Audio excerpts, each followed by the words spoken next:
सोनिया गांधी और राहुल गांधी दोनों अपनी मनमानी पर अड़े हैं और कांग्रेस का गुलाम नबी आजाद गुट अपने पर, मतलब कांग्रेस में बड़ी बगावत की तैयारी जोरों पर है। लेकिन इस बार की लड़ाई दिल्ली में नहीं बल्कि जम्मू में होगी। वजह ये कि राज्यसभा से रिटायर होने के बाद गुलाम नबी आजाद लंबे समय के बाद आजाद जनसभा करने जम्मू कश्मीर की तरफ जाने की तैयारी कर रहे हैं। सोनिया गांधी को पत्र लिखने वाले 23 नेताओं में से कुछ लोग एक बार फिर एकजुट हो गए हैं। दरअसल जम्मू आजाद की कर्मभूमि रही है और इस जगह को पार्टी में बगावत के लिए एकदम मुफीद माना जा रहा है।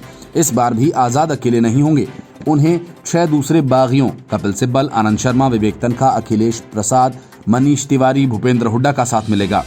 इन नेताओं की हाल ही में हुई मुलाकात से एक बात तो साफ है, ये पार्टी के सामने हिम्मत और एकता का संदेश होगा।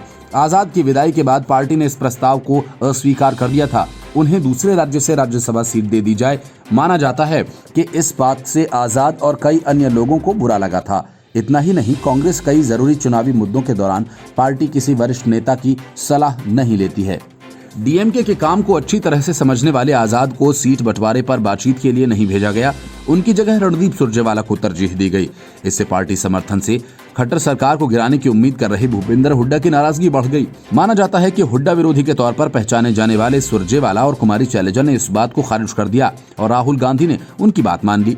माना यह भी जा रहा है आनंद शर्मा के राज्यसभा कार्यकाल में 1 वर्ष का ही समय बचा है, उन्हें विपक्ष के नेता के पद के लिए नजरअंदाज कर दिया गया।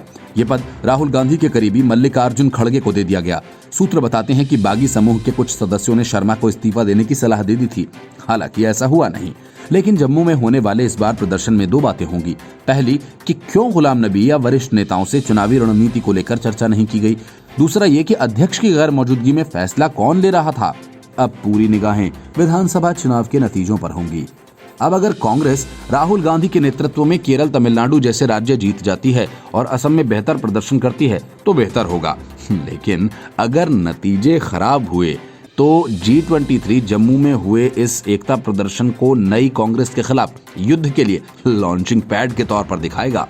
Bureau report, news of India.